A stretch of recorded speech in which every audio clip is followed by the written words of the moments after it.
सदियों से चली आ रही सतभक्ति की ऐसी धारा, ऋषियों, मुनियों, देवताओं और त्रिदेवों ने भी जिसका भेद ना पाया। भक्ति तो सभी करते हैं,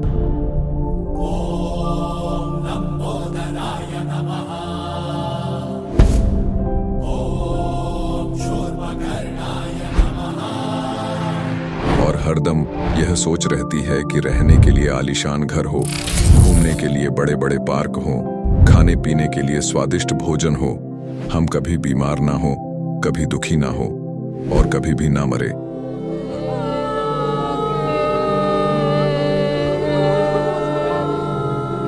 हरदम मौज मस्ती में रहे।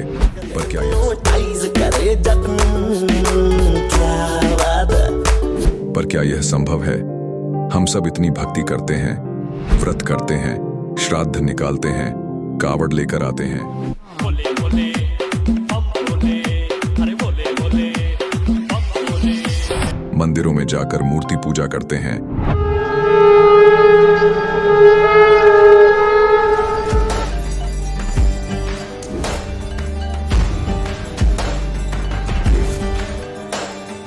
भानुकोटिभास्वरं भवाब्धितारकं परं नीलकण्ठमीप्सितार्थदायकं त्रिलोचनं कालकालमम्बुजाशमक्षशूलमक्षरम्। चर्च में जाकर प्रेयर करते हैं,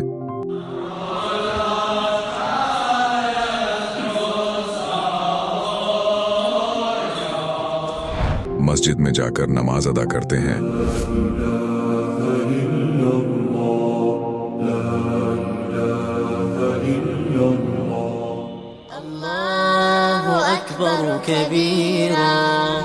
और गुरुद्वारों में जाकर माथा टेकते हैं,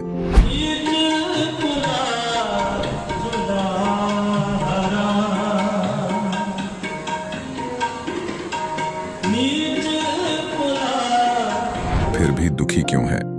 लेकिन क्या आप जानते हैं वो कौन सी भक्ति है? वो भक्ति जिसने मीरा को जहर से बचा लिया, ध्रुव और प्रहलाद की रक्षा की, अंधे को आंखें और बहरे को कान दिए, कोढ़ी को काया दी, दुखियों को सुखी जीवन दिया, मरने वाले को जीवन दान दिया और लाइलाज बीमारियों को दूर किया। जब संत रामपाल जी महाराज जी से दीक्षा ले ली थी, उसके बाद जब उनका कुछ विद इन मंथ कैंसर में राहत मिली। जैसे हम लोग परमात्मा का आदेश आया, हम लोग हॉस्पिटल गए और ऑपरेशन कराया। भगत जी 1 रुपया का भी दवाई माता जी को खाना नहीं पड़ा, और जो डॉक्टर कैंसर है बताते थे, वही डॉक्टर के मुख से हमने ये सुना भगत जी कि ये चमत्कार कैसे हो गया। तो हॉस्पिटल में दिखाया तो कैंसर घोषित कर दिया डॉक्टर ने यहाँ। तो फिर इसके इलाज के लिए घूमे, इलाज भी नहीं हुआ, तो फिर घर पे थक के बैठ गए। कैंसर के लिए जिंदल हॉस्पिटल में रहा, उसके बाद सपड़ा हॉस्पिटल में रहा, उसके बाद जयपुर को दिखाया, उसमें कोई इलाज नहीं हुआ।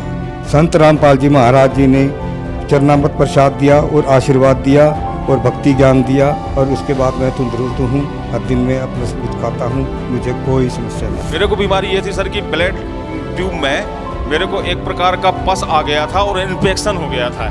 उस इन्फेक्शन को डॉक्टर लोग वो कह रहे थे कि इसमें आपको ऑपरेशन करना पड़ेगा। आश्रम पहुंचने में परमात्मा का नामदान लिया और जो उन्होंने मुझे उपदेश दिया, उस उपदेश देने के बाद उन्होंने आशीर्वाद दिया। आशीर्वाद देने के बाद तत्क्षण में मेरा ये रोग वहीं के वहीं दर्द बिल्कुल ठीक हो गया। भक्ति सभी करते हैं, लेकिन उपरोक्त लाभ सिर्फ सतभक्ति से ही प्राप्त होते हैं। आज भी सतभक्ति करने वाले हजारों लाखों लोगों को शास्त्र अनुसार भक्ति का अद्भुत अनुभव प्राप्त हो रहा है। आइए जानते हैं ऐसे ही लाखों श्रद्धालुओं में से एक सतभक्ति करने वाले इस श्रद्धालु का अनुभव। नमस्कार सर। नमस्कार सर। सर क्या नाम है आपका? मेरा नाम कुम्भन दास साहू है जी। कुंभन जी आप कहाँ से हैं? मैं छत्तीसगढ़ राजनांदगांव जिला से हूँ जी। कुंभन जी संत रामपाल जी महाराज से नाम दीक्षा आपने कब ली? 5 जुलाई 2013 को लिया जी। संत रामपाल जी महाराज से नाम दीक्षा लेने से पहले आप क्या भक्ति साधनाएं करते थे? संत रामपाल जी महाराज से नाम दीक्षा लेने से पहले मैं हमारे घर में पुराना जो चलते थे, हमारे दादा परदादा के ज़माने से दामाखेड़ा से कबीर पंथ से नाम दीक्षा लिए हुए थे वो लोग, उसी के अनुसार हम भी संत परंपरा जो चल रहे थे उसी के हिसाब से हम लोग गुरुवारी के हिसाब से नाम दीक्षा लेकर भक्ति करते थे। उसके अलावा हम सभी देवी देवताओं का भी पूजा पाठ करते थे जी। सर, आपने बताया कि आप दामाखेड़ा पंथ से जुड़े हुए थे, तो फिर संत रामपाल जी महाराज की शरण में आप कैसे आए? अब ऐसा है जी कि दामेखेड़ा पंथ से तो जुड़े हुए थे, लेकिन जैसे कि कबीर साहब के वाणी में आते हैं कि पाथर पूजे तो हरि मिले, तो में पूजे फड़हार, जा से भली जो पीस खाए संसार। कबीर परमात्मा की ये वाणी बार बार दिल में चोट करते थे जी, कि परमात्मा तो बोलते हैं कि पत्थर की पूजा करने से अगर कहीं भगवान अगर मिल जाए तो मैं जितने पहाड़ में अगर पत्थर है मैं उसका पूजा करने के लिए तैयार हूँ। तो कहने को तो ऐसा था, जैसे कि एक वाणी और आता है कि मुड़ मुड़ाए सो हरि मिले, तो सब कोई ले मुड़ाए, बार बार के मुड़ से भेड़ ना बैकुंठ जाए। तो ये मुंडन चुंडन का भी काम करवाते थे दामाखेड़ा वाले लोग। तो ये सब चीज़ हमको जमा नहीं, और उसके जो भक्ति हम करते थे तो हमको लाभ तो मिलता ही नहीं था, उसके बजाय उल्टा हम लोगों को और नुकसान उठाना पड़ते थे। जैसे कि कोई भी प्रकार के वहाँ पर ड्रामा जैन नाच गान ये सब होते थे, जबकि परमात्मा का वाणी है, कबीर साहब के ग्रंथ में वर्णन है कि मुक्ति न होए नाची गाए, मुक्ति न होए ढोल बजाए, मुक्ति न होए मृदंग खिलाए, मुक्ति न होए घंट हिलाए। ये सब वाणी परमात्मा के आते हैं। तो ये सब चीज़ वहाँ पर मना ही नहीं थे, इसलिए हम परमात्मा के शरण ग्रहण किए क्या, और कोई भक्त के हिसाब से मालूम पड़ा तो परमात्मा के शरण में जाकर हमको नाम उपदेश लेना पड़ा।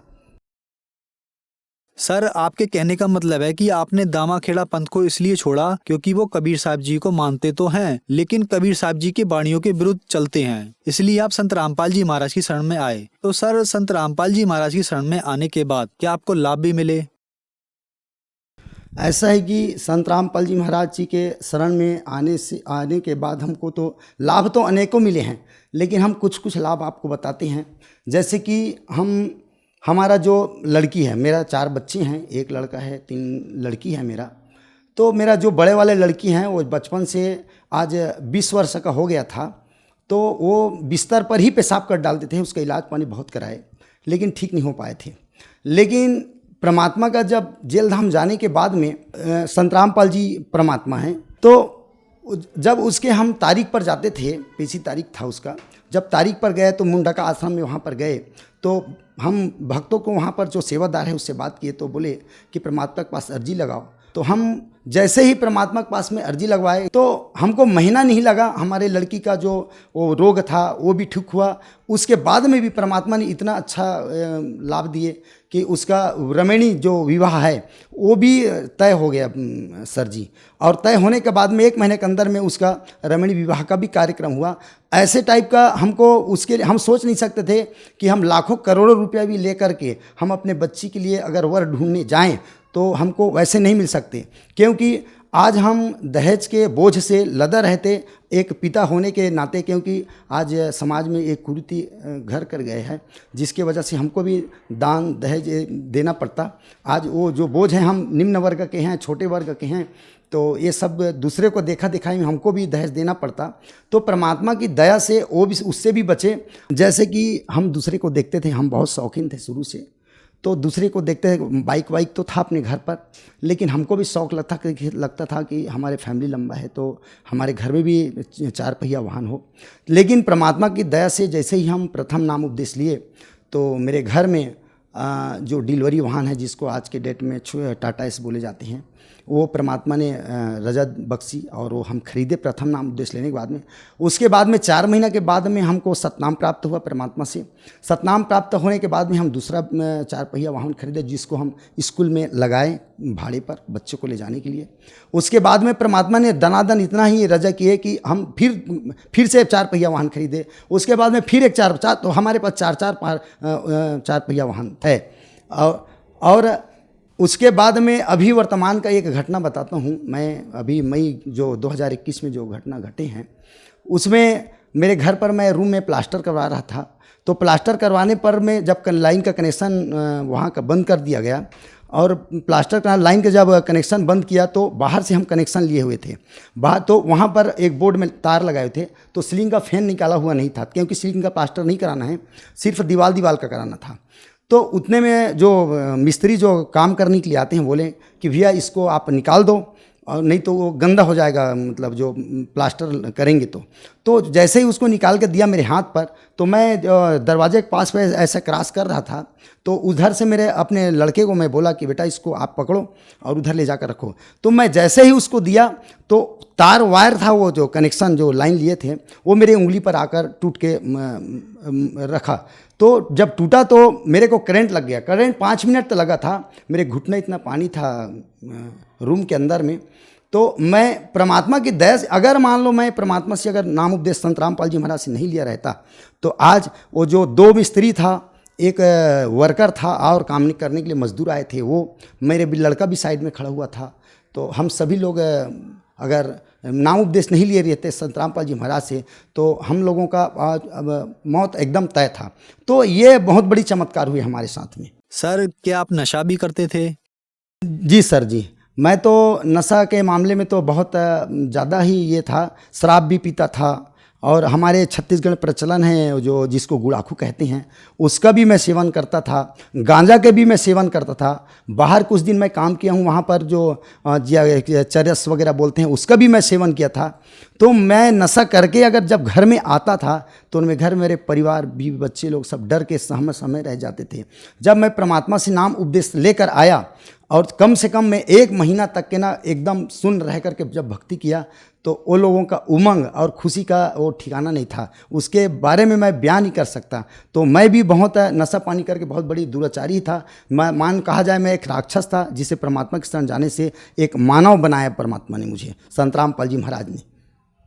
सर, संत रामपाल जी महाराज से नाम दीक्षा लेने के बाद आपको बहुत सारे लाभ मिले, जैसे कि आपने बताया कि पहले आपकी आर्थिक स्थिति बहुत ज्यादा खराब थी और संत रामपाल जी महाराज से नाम दीक्षा लेने के बाद आज आपके पास 4 गाड़ियां हैं और भी बहुत सारे लाभ मिले आपको संत रामपाल जी महाराज से नाम दीक्षा लेने के बाद। तो जो दर्शक आज आपको देख रहे हैं और वो भी संत रामपाल जी महाराज से नाम दीक्षा लेना चाहते हैं तो कैसे ले सकते हैं? संत रामपाल जी महाराज जी से अगर नाम दीक्षा लेना चाहेंगे तो अनेकों चैनल संत रामपाल जी महाराज का सत्संग चलता है, उसके नीचे में पीली पट्टी चलती है, उसमें कॉन्टैक्ट नंबर दिया रहता है। उस कॉन्टैक्ट नंबर पर कॉन्टैक्ट करके और नाम उपदेश लेकर के अपना कल्याण करा सकते हैं जी। धन्यवाद सर। अब जगत गुरु तत्वदर्शी संत रामपाल जी महाराज जी के सत्संग के माध्यम से उस अद्वितीय आध्यात्मिक ज्ञान के बारे में जानते हैं जिसके माध्यम से आप भी प्राप्त कर सकते हैं ऐसे आध्यात्मिक, मानसिक और भौतिक सुख जो अभी तक आपने सिर्फ मीराबाई, ध्रुव, प्रहलाद जैसे कुछ ही भक्तों की जीवन कथा में सुने होंगे। अब सुनिए तत्वदर्शी संत के संग शास्त्र अनुकूल भक्ति सत्संग, ऐसा अद्वितीय आध्यात्मिक ज्ञान जिसका है सर्वधर्मों के पवित्र शास्त्रों में प्रमाण। वो निश्चल दास फिर दादू पंथ में किसी व्यक्ति यानी संत से दीक्षा लेकर के और उनसे प्राप्त ज्ञान को और कुछ जैसा उन्हें सदग्रंथों को जाना था उसको फिर सिंपल लैंग्वेज में संत भाषा में एक निश्चल दास ग्रंथ बनाया। वो इस दास ने पढ़ा था, लेकिन ये बात कुछ और है। संस्कृत के जान लेने से अध्यात्म में मास्टर नहीं बन जाता। जैसा उसको गुरु मिला उसी तरह का सत्र का ज्ञान उसने उसमें लिखा है, लेकिन वो ज्ञान नहीं है जो दादू जी को परमात्मा मिले थे, और दादू जी वाला ज्ञान उसके ग्रंथ में नहीं है। दास ने खूब पढ़ा। कहने का भाव ये है कि जो दास उदाहरण देना चाहता था कि पहले संस्कृत पढ़ने का अधिकार केवल ब्राह्मण वर्ण को था और इनका उद्देश्य केवल रोजी रोटी कमाना ही था। जैसे आजकल शिक्षा क्या है, कोई इंजीनियर बनता है, अपने बच्चे को बनाता है, उद्देश्य ये रहता है ये कोठी बनावेगा, कार लेवेगा, फलाने के लड़के ने ऐसे किया था, आज वो बड़ी ठाठ से रह रहा है। कोई डॉक्टर बनता है तो उसका उद्देश्य ये होता है कि दुनिया में लूटूंगा, 2 के 20 बनाऊंगा, कोठी गाड़ूंगा और कार लूंगा, ठाठ से रहूंगा। अब ये हो गया, यह शिक्षा इसलिए चल रही है और ये भूल गए उस दिन को कि संसार छोड़कर भी जाना होगा। एक डॉक्टर था यहीं पर। अब जैसे कोई अन्य भी कोई ला करता है, मैं जज लगूंगा, मैं ये करूंगा, वकील बनूंगा, इंजीनियर बनूंगा, टीचर बनूंगा, उद्देश्य केवल मन में एक ही होता है। लेकिन परमात्मा हमें याद दिलाना चाहते हैं कि जिस लोक में आप रह रहे हो इसमें आप रावण जितना धन इकट्ठा नहीं कर सकते। सर्व सोने की लंका थी वो रावण से रणधीरम, एक पलक में राज बिराजी जम के पड़े जंजीरम। सर्व सोने की लंका थी सारी, जैसे हम ईंटों से महल बनाते हैं, ऊपर सीमेंट लगा के उसकी सफेदी करा के चमकाते हैं, कहते हैं ऐसे वो तो सोने में बना रखा था, स्वर्ण के अंदर, गोल्ड में। और कहते हैं रति कंचन पाया नहीं रावण चलती बार, संसार छोड़कर जाने लगा तब 1 ग्राम सोना भी साथ नहीं ले गया। यही लंका के नागरिकों ने लूट ली उसकी लंका, और बाहर से गए हुए सैनिक थे रामचंद्र के, वो उठा ले पत्थर के पत्थर सोने, और वो कुत्ते वाली मौत मरा और गधे की योनि प्राप्त हुई। तो परमात्मा हमें याद दिलाना चाहते हैं, एक यहाँ डॉक्टर था हिसार के अंदर, आई डॉक्टर था आंखों का, बहुत अच्छा अस्पताल चल रहा था। तो वो अपने लड़के का एडमिशन कराने के लिए गाड़ी में बैठाकर पति पत्नी जा रहे थे। रास्ते में दुर्घटना होगी, तीनों मारे गए। और बताने वाले ऐसे पेपरों में आया था कि उसके पास इतना धन है, पता नहीं उसको भी खुद कितना धन होगा। अब शर्म मार ले उस धन ने, चाट ले उस पढ़ाई ने, डॉक्टरी ने। आपकी तगत आपने क्या घूम रहा होगा, पैसे दुनिया लूट लेगी, उसके रिश्ते रिलेटिव ले जाएंगे उसने, और आप पाप की तरह पाप से लद कर चला गया। पुण्यात्माओं, भक्ति मार्ग को सफल करने के लिए हमने प्रत्येक मर्यादा का ध्यान रखना पड़ेगा। आपको इनके गुण अवगुण बताए जाते हैं ताकि आप अपनी इस भक्ति को सफल कर सके, मार ना खा जाए। बीच बीच में ये एग्जाम्पल देने पड़ते हैं, सत्संग उद्देश्य कुछ और है, उसको बाद में छेड़ेंगे। ये आपने ब्याज नहीं लेना, जैसे हम बताते हैं आपको, ब्याज नहीं लेना आपने, क्योंकि ये बहुत बड़ा पाप है। जो भगवान ने मना किया है तो मना ही होना चाहिए। आप मदद करना चाहते हो वैसे ही कर दो। और फिर हम किस लिए धन इकट्ठा करते हैं? हम करते हैं कोठी बंगले बनाने के लिए और ब्याह शादी में बकवाद रचाने के लिए। ये बकवाद भक्ति में नहीं चलेंगी। यदि आपने परमात्मा पाना है और यहाँ से सुख लेना है, ये जीवन सुख में ठीक ढंग से अपने व्यतीत करना है, तो जो दास मर्यादा बताता है ये गॉड गिवन है, और इनके अनुसार चलोगे तो आप सफल हो जाओगे, यहाँ भी सुखी रहोगे और फिर सतलोक चले जाएंगे, सदा के लिए पीछा छूटे इस गंदे लोक से।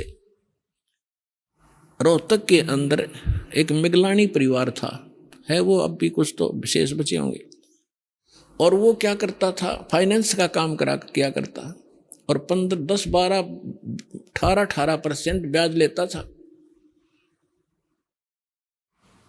और उसके हमारे भक्तों ने एक कोई गाड़ी ली थी अपने लोन लेकर उससे, तो उससे आना जाना रहा, किस्त कैश देते थे। आप ब्याज ले नहीं सकते, अगर मजबूरी हो तो दे सकते हैं। तो कहने का भाव ये है कि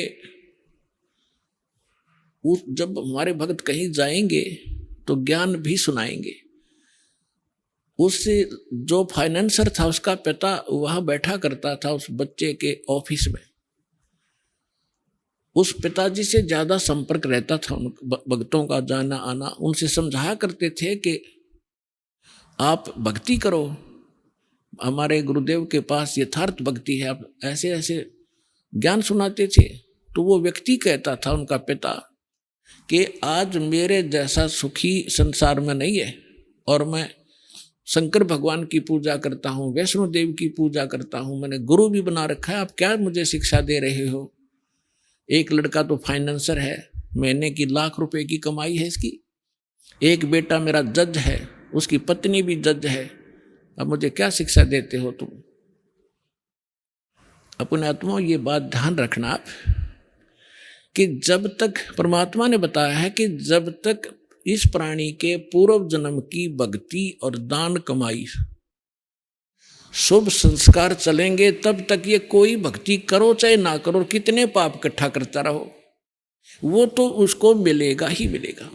और वो गलती से ये सोच बैठता है कि मैं जो भक्ति साधना कर रहा हूं इससे मुझे ये लाभ हो रहा है।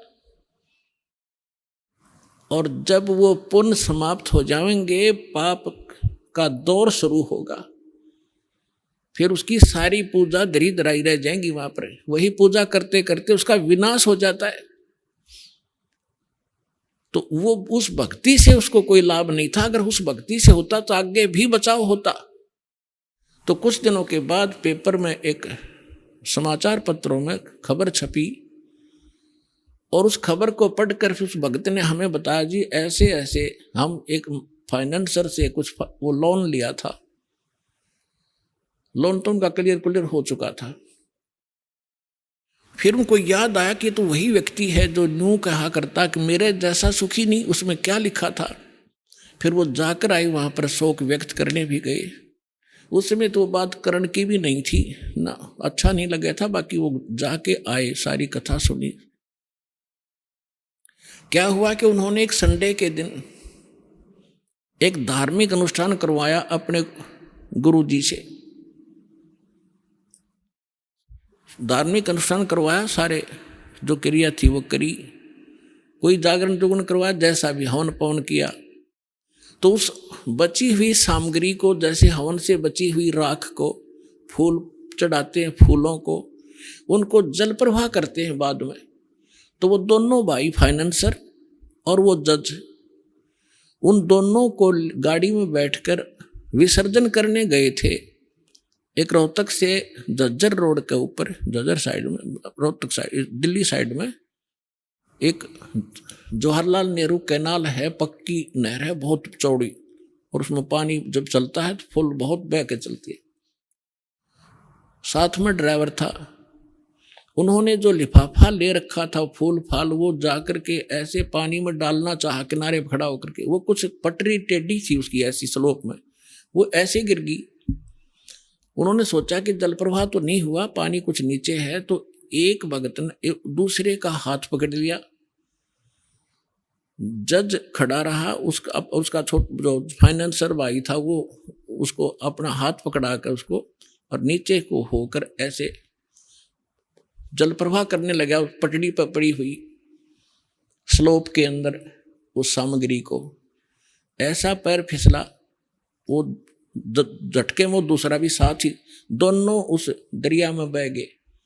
तीसरे दिन लाश पाई थी उनकी। तो पुण्यात्माओं, परमात्मा याद दिलाते हैं, झूठे सुख को सुख कहे ये मान रहा मन मोदे, ये सकल चबीना काल का कुछ मुख में कुछ गोदे। मन तो सुख के सागर बस रे भाई और ना ऐसा यस रे, मन तो सुख के सागर बस रे भाई और न ऐसा यस रे। अब हम आते हैं अपने प्रसंग पर कि परमात्मा 600 वर्ष पहले आकर बताया करते थे, 3 देव की जो करते भक्ति उनकी कदे ना होवे मुक्ति। गुण तीनों की भक्ति में ये भूल परो संसारे, कहें कबीर निज नाम बिना तुम कैसे उतरो पारे। अब 600 वर्ष पहले परमात्मा यही कहा करते कि इन तीनों ब्रह्मा विष्णु महेश की जो भक्ति करते हैं उनका कभी मोक्ष नहीं हो सकता। और इसी बात का विरोध कर दिया उन नकली आचार्यों, शंकराचार्यों ने, मंडलेश्वरों ने, ब्राह्मणों ने, कि कबीर हमारे धर्म की हानि करता है, हमारे देवताओं की इंसल्ट करता है, इसको मारो, पत्थर मारो, बुरा हाल कर दिया, बदनाम कर दिया। ये क्या जाने सदग्रंथों को, ये क्या जाने गीता और पुराणों और वेदों के गूढ़ रहस्यों को, क्योंकि ये संस्कृत नहीं पढ़ा है। तो उस समय इन नकलियों का दाव लगा। लेकिन मालिक तो मालिक ही होते हैं। उनका उस समय आना हमारे लिए वरदान बना। और उन्होंने अक्षर ज्ञान नहीं था जैसा भी ये लोग मानते रहे, और उन्होंने वो ज्ञान बोल रखा जो वेदों और गीता पुराणों के अंदर, जो हमारे गुरु, धर्म गुरु आचार्य शंकराचार्य मंडलेश्वर, जो संस्कृत भाषा के माहिर माने जाते थे, वो नहीं समझ सके हमारे सदग्रंथों को। और वो परमात्मा ने 600 वर्ष पहले बोला था कि ब्रह्मा विष्णु महेश की मृत्यु होती है, ये अविनाशी नहीं है, इनकी माता दुर्गा है, इनके पिता काल हैं, ज्योत स्वरूपी निरंजनी सरपुरुष है। लेकिन उस समय हमारे तक ये ज्ञान नहीं आने दिया गया और इसको दबा दिया गया, कबीर साहब को बदनाम किया गया। वो धानक था, जुलाहा था, वो क्या जाने सदग्रंथों के बारे में। अपने आत्माओं, परमात्मा कच्चे काम नहीं करते, समर्थ होते। यदि उस समय भगवान नहीं आए होते तो आज हम कैसे पहचानते भगवान कैसा होता है। उस समय जो लीला कबीर परमेश्वर ने की, और वो, और वेद बताते हैं कि ऐसी लीला भगवान करता है, और उन जैसी लीला आज तक जिनको हम भगवान माना करते थे उनकी हिस्ट्री में, उनकी जीवनी में नहीं है। तो जो वेद बताते हैं परमात्मा की डेफिनेशन, और वेद बताते हैं परमात्मा की महिमा, और वो अगर किसी की लीला में मिलती है तो who is God, he is God. तो कौन है वो परमात्मा? वही है वो परमात्मा जो वेदों अनुसार ज्ञान है और वेदों अनुसार उसकी महिमा है कि वो कैसे लीला करता है, कैसे आता है और कहाँ रहता है, कैसा वो फॉर्म है उसकी, साकार है या निराकार है। आज तक जितने भी पंथ हैं, धर्म हैं, और सभी परमात्मा को निराकार बताते हैं। उसका कोई आकार नहीं, वो बॉडीलेस है, उसका कोई शरीर नहीं है, वो तो सर्वव्यापक है। और हमारे सभी धर्मों के सदग्रंथ बताते हैं वो परमात्मा नर आकार है, मनुष्य सदृश है, शरीर है, उसका नाम कबीर है। और ऊपर अपने निज स्थान में, ऊपर के लोक में, सतलोक के अंदर वो एक बहुत बड़े गुम्बद में विराजमान है, और वहां उसके सिर पर सेरा है, मुकुट है, और ऊपर छत्र है उस परमात्मा की। ये तो हमारे सदग्रंथ बताते हैं। और जिन महापुरुषों को परमात्मा मिले वो आंखों देखा संत बताते हैं। अब जैसे परमात्मा के बारे में हम कैसे पहचान करें कि परमात्मा कौन है? प्रथम तो हमारे जो थ्योरी है, हमारा सिद्धांत है, हमारे ग्रंथ हैं, वेद हैं, गीता है, पुराण है, कुरान और बाइबल है। इनके अंदर जो भगवान की महिमा गाई गई है वो परमात्मा के विषय में कही गई, और जो परमात्मा में वो गुण पूरे हैं तो वो परमात्मा है। ये तो हमारी थ्योरी हुई। और फिर जिनको साक्षात्कार हुआ भगवान का, जिन्होंने भगवान को पाया, उन महापुरुषों ने फिर अपने एफिडेविट दे रखे अपनी अमृतवाणी में। किस किस को मिला? आदरणीय धर्मदास साहिब जी को परमात्मा आकर मिले। ऋग्वेद मंडल नंबर 9 और सूक्त नंबर 86 के मंत्र 26 और 27 में, ऋग्वेद मंडल नंबर 9 सूक्त 82 मंत्र 1, 2, 3 में, ऋग्वेद मंडल नंबर 9 सूक्त 96 के 96 के मंत्र 16 से लेकर 20 में, ऋग्वेद मंडल नंबर 9 सूक्त 20 मंत्र 1 में, ऋग्वेद मंडल नंबर 9 सूक्त 54 मंत्र 3 में, ऋग्वेद मंडल नंबर 9 सूक्त 94 मंत्र 1 में, ऋग्वेद मंडल नंबर 9 सूक्त 95 मंत्र 2 में, ऋग्वेद मंडल नंबर 9 सूक्त 67 और मंत्र नंबर 26 में, ऋग्वेद मंडल नंबर 9 और सूक्त 1 मंत्र 8 और 9 में। इनके अंदर क्या वर्णन है, एक सबका सामूहिक बताता है दास। आपको दिखा तो बहुत बार रखे हैं, और रात्रि में कभी समय सधेगा तो पुनः दिखाएंगे। इनमें वर्णन है कि वो पूर्ण परमात्मा सबका सर्व उत्पादक यानी सबका जनक, सब ब्रह्मांडों का रचनहार, ऊपर के लोक में सतलोक में वहां रहता है, एक ऊंचे से स्थान पर एक बहुत बड़े गुम्बज के अंदर। वहां वो देखने में राजा के तुल्य है, जैसे राजा के सिर पे मुकुट होता है, उसमें बहुत सुंदर झलक होती है, और सिंहासन पर विराजमान है। तख्त, तख्त माने सिंहासन। और वो परमात्मा ही यहाँ आता है, अच्छी आत्माओं को मिलते हैं, शरीर आते हैं, बिजली विद्युत जैसी गति से आता है, शीघ्रगामी है वो, 1 सेकंड के अंदर यहाँ आ जाते हैं और अच्छी आत्माओं को मिलते हैं, उनको तत्व ज्ञान से परिचित कराते हैं। और वो परमात्मा अपने ज्ञान को, अपने द्वारा रची सृष्टि को और यथार्थ भक्ति विधि को लोकोक्तियों के माध्यम से, दोहों के माध्यम से, यानी पद्य भाग में उच्चारण करके ऊंचे स्वर में कहीं खड़ा होकर के एक वाणी बोलने लग जाते थे, और उस परमात्मा लोकोक्तियों के माध्यम से, दोहों के माध्यम से, शब्दों के माध्यम से अपना ज्ञान देने के कारण एक प्रसिद्ध कवियों में से भी एक प्रसिद्ध कवि भी होता है, लेकिन वो भगवान होता है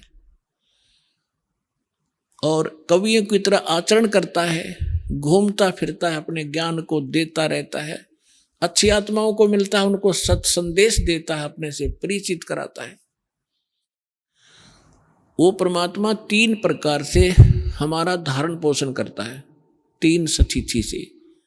एक स्थिति में वो वहां ऊपर रहते हैं, जब परमात्मा ऊपर सिंहासन पर विराजमान होते हैं तो उनके शरीर का जो नूर है, प्रकाश है, रोशनी है, लाइट है, एक रोम में, रोम कहते हैं बाल को, एक रोम में करोड़ सूर्य मिला दे, करोड़ चंद्रमा, इतना नूर है उस परमपिता का। उस पूरी बॉडी का देख लेना कितना होगा। फिर वो परमात्मा यहाँ आता है तो हल्के तेज पुंज का शरीर बना लेता है, अपने शरीर, अपनी बॉडी को सरल करता है, अपने रूप को। यदि वो एज इट इज उसी प्रकाश युक्त यहाँ शरीर में आ जाए तो हमारी चरम दृष्टि नहीं दे सकती, हम सूर्य की तरफ नहीं देख सकते, और वो करोड़ सूर्य और करोड़ चंद्रमा जितना तो एक रोमकूप में प्रकाश है। इसलिए अपने शरीर को के रूप को हल्का करके यहाँ आते हैं। ये दूसरी, अब जब यहां आते हैं तब 2 स्थिति में आते हैं। एक तो प्रत्येक युग में वो परमात्मा एक शिशु रूप धारण करके और जंगल के अंदर सरोवर के ऊपर खिले हुए कमल के फूल पर विराजमान होते हैं। ये प्रत्येक युग में ये लीला करते हैं, और जिस कारण से वो उस कमल के फूल पर आने के कारण नारायण कहलाते हैं।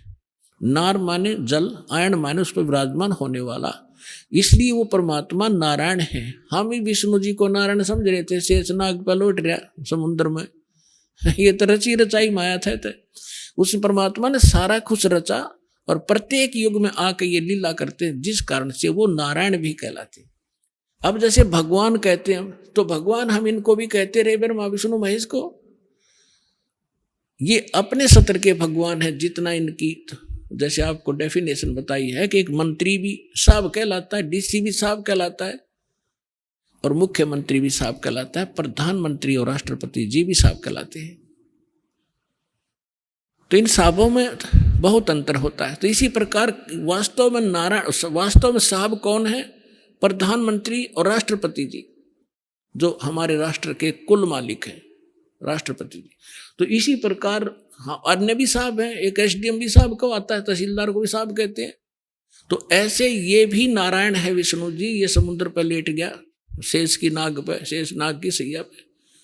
तो लेकिन वास्तव में नारायण कौन है? ये इसलिए नारायण शब्द चला है भगवान के बारे में कि वो प्रत्येक युग में आता है और ऐसे सरोवर के अंदर कमल के फूल पर एक शिशु रूप धारण करके विराजमान होते हैं। वहां से उनको नवजात शिशु रूप में कोई निसंतान दंपति उठा ले जाते हैं और परमात्मा की उस परवरिश की लीला कंवारी गायों से होती है। कंवारी गायों से होती है। परमात्मा कबीर साहब प्रत्येक युग में आते हैं और वो उनकी परवरिश की लीला होती ही ऐसे है। अभी 600 वर्ष पहले जब कलयुग में परमात्मा आए, लहरतारा तालाब पर कमल के फूल पर आकर विराजमान हुए थे। वहां से नीरू नीमा नाम के एक जुलाहा उठा ले गए थे दानक, और उन्होंने 25 दिन तक ना दूध पिया ना अन्न खाया। 25 दिन की आयु जब मैं कर रहे थे परमात्मा लीला में, तो उस समय वो बहुत चिंतित हो गए। तो परमात्मा ने एक लीला की थी और वो कबीर सागर के अंदर विद्यमान है। 600 वर्ष पहले धर्मदास की लिखी हुई कि एक कंवारी गाय लाई गई थी, उसने दूध दिया था और भगवान कबीर साहब ने तब वो आहार किया था। कंवारी गायों, उस गाय ने परमात्मा बड़े हुए तब तक कंवारी गायें दूध दिया करती थी, भगवान पिया करते थे, वो कभी गर्भवती नहीं हुई। तो ये लीला भगवान की उस जीवनी में लिखी हुई है 600 वर्ष पहले कबीर सागर में। तो वो वही वेद बताते हैं, ऋग्वेद मंडल नंबर 9 और सूक्त नंबर 1 मंत्र 9 में स्पष्ट किया है कि वो परमात्मा जब शिशु रूप धारण करता है, करके यहाँ लीला करता है, तो उसकी परवरिश की लीला कंवारी गायों के द्वारा होती है। तो who is God? Kabir is God. और हु कबीर?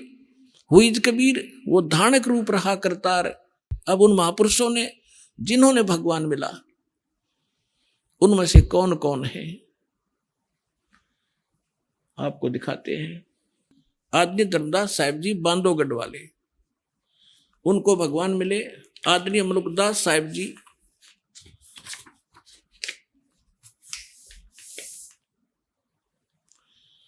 आदरणीय नानक साहिब जी, आदरणीय आदरणीय दादू साहिब जी, आदरणीय गरीबदास साहिब जी गांव छुड़ानी जिला दद्दर हरियाणा वाले, आदरणीय घीसा दास साहिब जी गांव खेखड़ा जिला बागपुर यूपी वाले, आदरणीय स्वामी रामानंद जी काशी नगर वाले। अब आपको थोड़ा सा इन महापुरुषों ने जो भी परमात्मा के विषय में जानकारी दी है वो सुनाएंगे। पुण्यात्माओं, परमात्मा की महिमा का गुणगान करना और श्रवण करना, लेकिन सच्चे दिल से, सच्ची लगन से, तब वो हमारे अंदर असर करता है। आदरणीय धर्मदास साहिब जी को परमात्मा मिले, और जैसा कि वेद बताते हैं कि परमात्मा सतल ऊपर रहते हैं, वहां से गति करके आते हैं, अच्छी आत्माओं को मिलते हैं, सह शरीर आते हैं, सह शरीर चले जाते हैं। जिस समय परमात्मा धर्मदास जी के साथ बहुत वर्ष रहे और जब चले गए सतलोक में, फिर उनके जाने के बाद जो व्याकुलता उनको उत्पन्न हुई, धर्मदास जी ने परमात्मा के विषय में क्या कहा। आज मोहे दर्शन दियो जी कबीर, आज मोहे दर्शन दियो जी कबीर। सतलोक से चल कर आए, सतलोक से चल कर आए, काटन जम की जंजीर, आज मोहे दर्शन दियो जी कबीर, आज मोहे दर्शन दियो जी कबीर। थारे दर्शन से मारे पाप कटत हैं, थारे दर्शन से मारे पाप कटत है, निर्मल होवे जी शरीर, आज मोहे दर्शन दियो जी कबीर, आज मोहे दर्शन दियो जी कबीर। अमृत भोजन मारे सतगुरु जी में, अमृत भोजन मारे सतगुरु जी में शब्द दूध की खीर, आज मोहे दर्शन दियो जी कबीर, आज मोहे।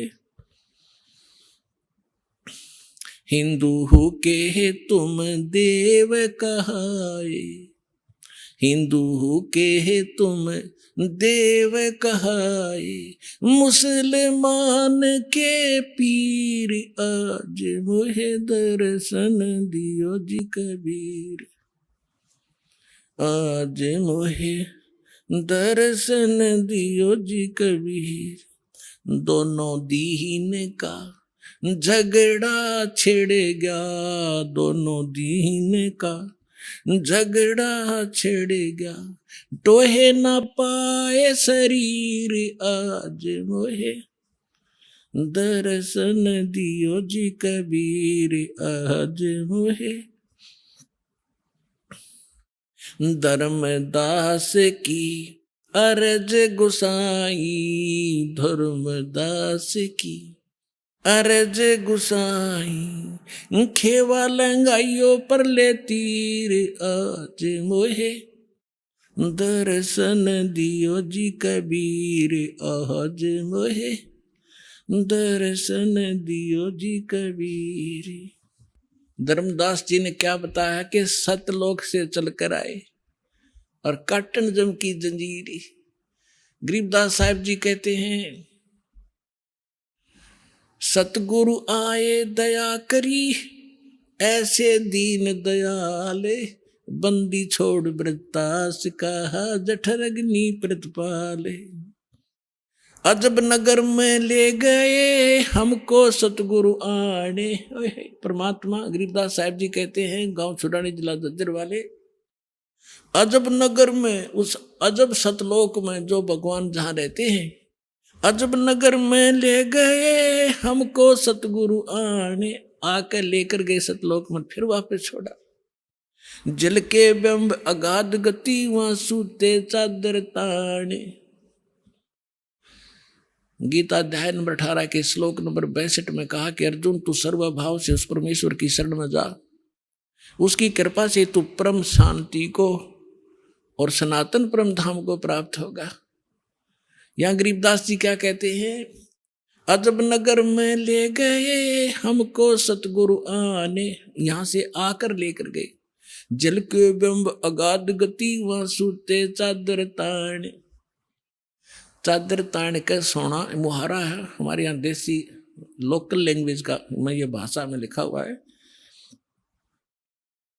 ये कहा करते कि कैसे चादर तान के सो गया, जैसे कोई लेट रहा होता, सो रहा होता, कि कैसे चादर ताने सोया है, काम हो लिया तेरा पूरा, यानी कोई काम नहीं रहा तेरे को, निश्चिंत होकर सोना, चादर तान के सो जाना, कि वहां जाकर मुझे परम सुख हुआ। अजब नगर में ले गए हमको परमेश्वर आने, आकर झिल के बिंब अगाध गति, वहां सूते चादर ताने, यानी कहते निश्चिंत होकर वहां ठाठ से सोए, वहां कोई दुख नहीं, कोई चिंता नहीं, कोई जन्म मरण नहीं, कोई रोग नहीं, किसी प्रकार का अभाव नहीं, भगवान की झलक हमेशा हमारी आंखों के सामने रहती है। अनंत कोट ब्रह्मांड का एक रति नहीं भारे, सतगुरु पुरुष कबीर हैं वो कुल के सिरजनहारे। अब क्या बताते हैं, गैबी ख्याल विशाल सतगुरु अचल दिगंबर थीर हैं, भक्ति हेत काया धर आए अवगत सत कबीर हैं। हरदम खोज हनोज हाजर त्रिवेणी के तीर हैं, दास गरीब तबीब सतगुरु बंदी छोड़ कबीर हैं। हम सुल्तानी नानक तारे दादू को उपदेश दिया, जात जुलाहा भेद न पाया वो काशी में कबीर हुआ। सब पदवी के मूल हैं ये सकल सिद्धि हैं तीरे, दास गरीब सतपुरुष बजो वो अवगत कला कबीर। जिंदा जोगी जगत गुरु ये मालिक मुर्शिद पीर, दहु दीन झगड़ा मंडा पाया नहीं शरीर। एक मलुकदास नाम के महापुरुष हुए हैं। बहुत बड़े किसान थे, अरोड़ा जाति से थे। परमात्मा उनको मिले। थोड़ी सी झलक सुनाते हैं, क्योंकि वेदों ने बताया कि वो परमात्मा अच्छी आत्माओं को मिलते हैं जो दृढ़ भक्त होते हैं। मलुकदास नाम के अच्छी आत्मा थे, किसान थे, खत्री अरोड़ा जाति से थे। लेकिन पुण्यात्मा तो पुण्यात्मा ही रहती है। तो परमात्मा क्या लीला किया करते हैं, पहले कहीं भी किसी एक क्षेत्र में आ जाते थे। जैसे दास बता रहा था, भगवान 3 प्रकार से हमारा धारण पोषण करता है। एक तो स्थिर वहां शरीर में रहते हैं, तेजो में शरीर में, सतलोक में। दूसरा वो शिशु रूप धारण करके प्रत्येक युग में एक ही लीला करते हैं ऐसी। और फिर अन्य जो शरीर धारण करके किसी साधु संत के रूप में कहीं पर भी किसी के वहां प्रकट हो जाते हैं। और पहले तो ऐसा कम्युनिकेशन था नहीं आपस में, 150 किलोमीटर दूर कोई बैठा रहे, 10 दिन 1 महीने में पता ना लग गया उसका वहां कौन रहा करता। ऐसे उस समय परमात्मा कहीं भी प्रकट हो जाते थे और वहां रहते थे 1-2 वर्ष, 4 वर्ष, 10 वर्ष, और अपना नाम गाम बताते नहीं थे। हम भी सुना करते थे कि एक साधु आया था, उसने नाम गाम नहीं बताया, पड़ा पहुंचा हुआ था और उसकी महिमा गाई जाती थी, परंतु ये नहीं पता होता था वो कौन थे, कहाँ से आए थे, कि वो बताया नहीं करते थे। तो ऐसे परमात्मा एक स्थान पर रह रहे थे, आश्रम बनाकर छोटा सा, और वहां से फिर उनके भक्त गांव में नगर में हो जाते थे। एक गांव में 4-5 घर थे, 5-6। तो भगवान वहां जाते थे, गांव गांव में, नगर नगर में अपना अमृतवाणी सुनाया करते थे, बोल बोल के जैसी लीला भगवान किया करते। तो मलुकदास के गांव में 4-5-6 भक्त परिवार थे। तो गुरुजी वहां गए सत्संग करने के लिए। तो सभी ने प्रार्थना की, आज हमारे घर करना, कल हमारे घर करना, हमारे घर चरण रखना। अब गुरुजी जाते हैं तो उत्तम भोजन बनाया जाता है। तो पहले दिन एक घर में सत्संग किया, बढ़िया खीर खांड का भोजन, हलवा बनाया गया। अगले दिन दूसरे के घर में, अगले दिन तीसरे के घर में। तो आसपास के लोग इस ज्ञान से परिचित ना होकर विरोधी हो जाते हैं, और जगत और भगत के विचारों का मतभेद होने से एक दूसरे के विरोधी ये स्वाभाविक हुआ करते हैं। क्योंकि जो क्रियाएं भक्तों की होती है वो जगत की नहीं होती, और जगत को वो अच्छी नहीं लगती, और भक्तों के लिए वही फाइनल होती है, उसी से उनका कल्याण होता है। जिस कारण से वो गांव का चौधरी था, 800-900 बीघे जमीन थी उस मुल्कदास के। तो उस मुल्कदास जी के पास जाकर, पहले तो मुल्क चौधरी मुल्क सिंह था वो, मुल्कदास क्यों कहे था, मुल्कदास तो पाछा बनाया भगवान ने उसको। अब चौधरी मुल्क सिंह अरोड़ा जी के पास गांव के कुछ व्यक्ति गए, जी ऐसे ऐसे गांव में ठग आ गया है और लूट रहा है, बढ़िया माल खावे है, खीर खांड के भोजन खाता है, और ये अपना बिगाड़ रहा सारे हिसाब किताब को। और ब्रह्मा विष्णु महेश के बारे में वो उठ पटांग बोलता है। अरोड़ा जी भी कृष्ण जी के पुजारी थे, मुल्कदास जी। तो मुल्कदास ने सोचा, बुद्धिमान व्यक्ति होते हैं वो अपने सत्र से काम करते हैं, भगवान से डरने वाले होते हैं। उन्होंने सोचा भाई ठीक है, मैं देखो पहले वेरीफाई करूंगा, फिर कोई एक्शन लेंगे। अब कुदरती वो सुबह घूमने के लिए जा रहा था, जिस रास्ते से वो जाया करते थे उसके साथ में किसी भगत का मकान था, उसमें भी उस दिन हलवा बन रहा था, हलवे की महक जाया करे दूर तक। तो उसने देखा रहा क्या हो रहा भाई, मुल्कदास जी ने, मुल्क सिंह ने देखा, वो झांक कर क्या कर रहे हो तुम, आज किस खुशी में हलवा बना रहे हो। उन्होंने बताया चौधरी साहब हलवा तो कद्दे बना ले, हमारे गुरुजी आए हैं, राजो आप भी खा लो, और सत्संग हुआ है, हमारे गुरुजी आए इसलिए बना रखे हैं। तो उसने देखा कि यूँ है वो गुरुजी दिखे, कहाँ ये कहने लगा कितने दिन हो गए तुम्हारे गुरुजी का आए, अजी आज चौथा दिन है, कहाँ तुम्हारे गुरुजी को, बैठे सामने। मुल्कदास चौधरी साहब गया वहां पर, कहने लगा भाई ठग, तू करके क्यों नहीं खाता, क्यों दुनिया को ठगता है, इन गरीबों को तो लग रहा चूसने के लिए, अपना करके खाया करे। तो परमात्मा बोले चौधरी साहब मुझे तो भगवान बगैर किए ही दे रहा है, तो मुझे क्या जरूरत है करने की। अब परमात्मा के सामने उनकी वाणी में कसक थी। उस मुल्कदास ने सोचा भाई संत है, भगत है, ज्यादा खसना ठीक नहीं इसके साथ, चलो इसने जो कह दिया सो कह दिया।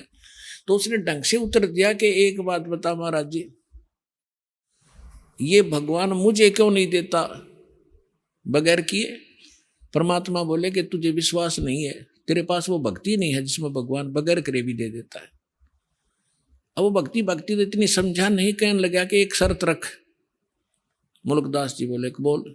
कबीर साहब बोले क्या? कि आज मैं कुछ नहीं खा के आया हूं, घर से निकला हूं, और शाम तक यदि तेरे भगवान ने मुझे भोजन नहीं दिया, बिना करे भोजन दे दिया मेरे बिना किए ही मैं ऐसी जगह जाऊंगा, तो मैं तेरा शेष हो जाऊंगा, भोजन दे दिया था। और नहीं भोजन दिया मुझे तो तुझे अपने खेतों में मजदूर लगाऊंगा, मंजूर है? परमात्मा बोले मंजूर है। अब वो चला गया, उसके खेत थे पूर्व में, अद्दा पहुंचा पश्चिम में, गांव नगर से दूर दूसरे के क्षेत्र में। पहले जंगल बहुत होते थे, और वहां जाकर एक वृक्ष पर चढ़ कर बैठ गया। आकाश देखूंगा, मुझे कैसे यहाँ कौन भोजन करा देगा, वहां तो कोई जा ही नहीं सकता। अब उधर क्या हुआ कि ये गडरिये होते हैं भेड़ बकरियों वाले, उनका कोई त्योहार था। वो कहने लगे भाई एक खीर बना लो, चावल घर से ले आए थे वो। तो उन्होंने उसी वृक्ष के नीचे डेगचा बना के चूल्हा मिट्टी खोद के और वहां बना लिया, लकड़ बाल के खीर बनाने लग गए। एक दो गायें थी, उनसे दूध निकाल लिया, और वो बकरी चराने वाले दूर चले गए कि हम आ जाएंगे, अपने आप तुम तैयार करो तब तक। उसके साथ से एक रास्ता जाता था, और उस रास्ते से काफी दूर कुछ घोड़ों की टाप सुनाई दी और धूल उठती नजर आई उन खीर बनाने वालों ने। उनका तो पता था, जंगल में उनको ज्ञान होता था कि ये कोई डाकू आ रहे हैं। वो तो उनको पता था रास्ता भी यही है। वो छोड़ के बनता हुआ खीर ख्यार भाग गए अपने मित्रों के पास। अब जो ही वो डाकू वहां आकर रुके, उन्होंने देखा भाई ये क्या हो रहा है इसमें, सारे नीचे उतर गए। दोनों में से एक डाकू ने जाकर देखा कि उसका ढक्कन उठा के देखा कि इसमें खीर बन रही है। उन्हें भूख लग रही थी डाकुओं ने, कहने लगे भाई पहले खीर खावांगे, रुक जाओ। उनमें से एक समझदार सा था, वो कहने लगा रहा कदे हमारे साथ धोखा हो जाए भाई, कोई इसमें विष डाल गया हो, पहले टेस्ट करना चाहिए, चेक करो फिर खाएंगे। तो चेक करने के लिए कोई पशु पक्षी देखने लगे भी इसमें से कुछ उसको खिलाते हैं। तो उन्होंने कहा रहा बनाने वाले कहाँ चले गए, यहीं छुप रहे होंगे, तो देखो उनको, उन्हीं को खिलाएंगे पहले। इधर उधर देखा कोई नहीं पाया, फिर ऊपर ने देखा तो मुल्कदास बैठे ऊपर, चौधरी साहब। उन्होंने सोचा कि यही है, ऊपर छुप गया डरता। उन्होंने कहा डाकुओं ने कि आजा भाई नीचे आजा। अब उसने सोचा, जब तक उसने ध्यान नहीं था कि ये कौन है, वो तो क्यों आंख नीचे बैठा था, अगेन जानते न कोई देख ना ले मुझे। तो उसने कहा कि ना आऊं मैं नीचे, मैं नीचे नहीं आऊं आज। अभी आपने सुने जगत गुरु तत्वदर्शी संत रामपाल जी महाराज के मंगलमय सत्संग प्रवचन। आइए अब सुनते हैं उन भक्तों के अनुभव जिन्होंने संत रामपाल जी महाराज के प्रमाणित ज्ञान से प्रभावित होकर नाम दीक्षा लेकर अनेकों लाभ प्राप्त किए। नमस्कार जी। नमस्कार सर। क्या नाम है जी आपका? मेरा नाम शिखा दिवाकर है। शिखा जी आप कहाँ से हैं? डिस्ट्रिक्ट बलौदाबाजार, स्टेट छत्तीसगढ़ से। शिखा जी आपने संत रामपाल जी महाराज से नाम दीक्षा कब ली? 27 जनवरी 2019।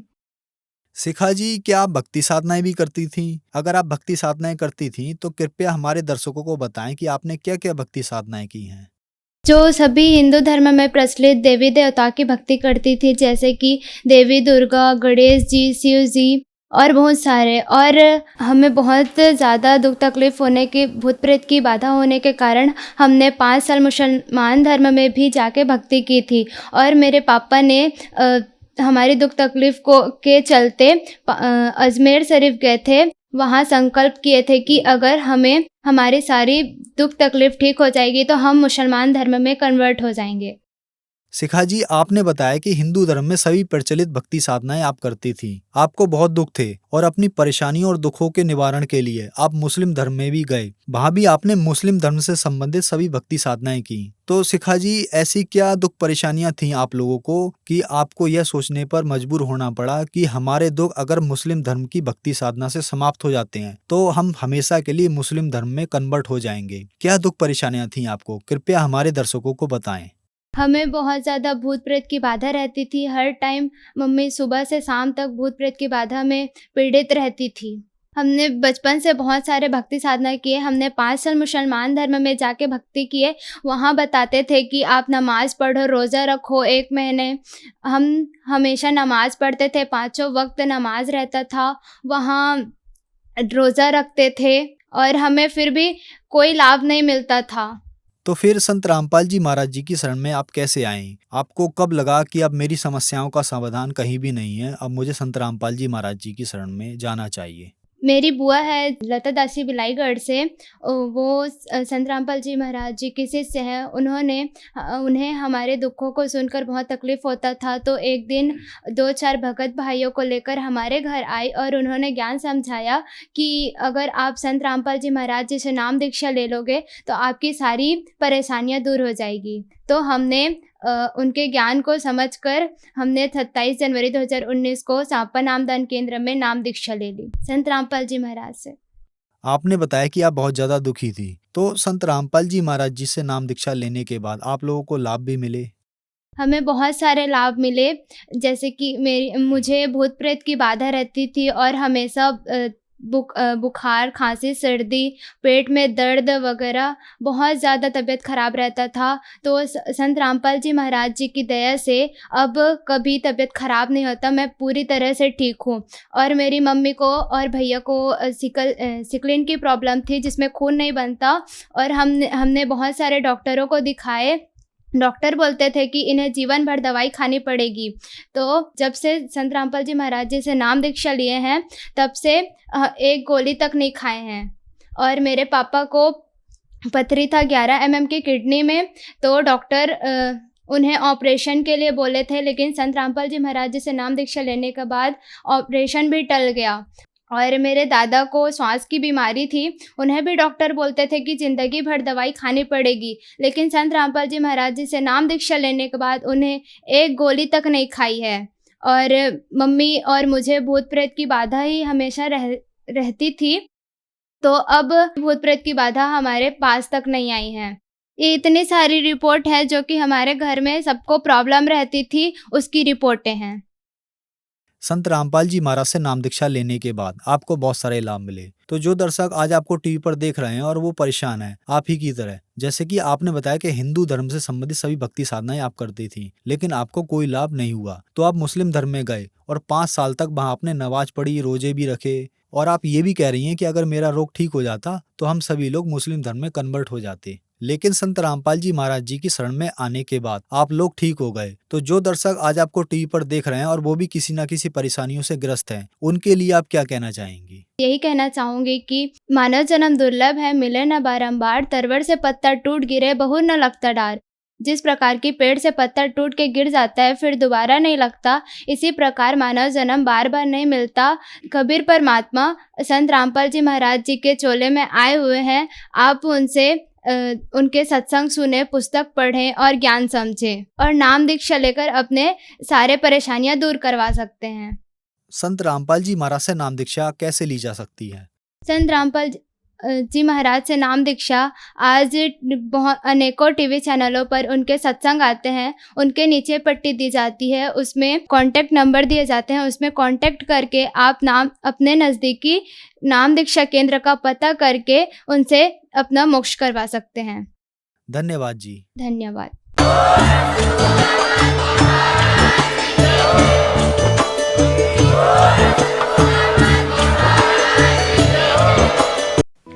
आप सुन रहे थे जगत गुरु तत्वदर्शी संत रामपाल जी महाराज के मंगल प्रवचन। अधिक जानकारी के लिए संपर्क करें।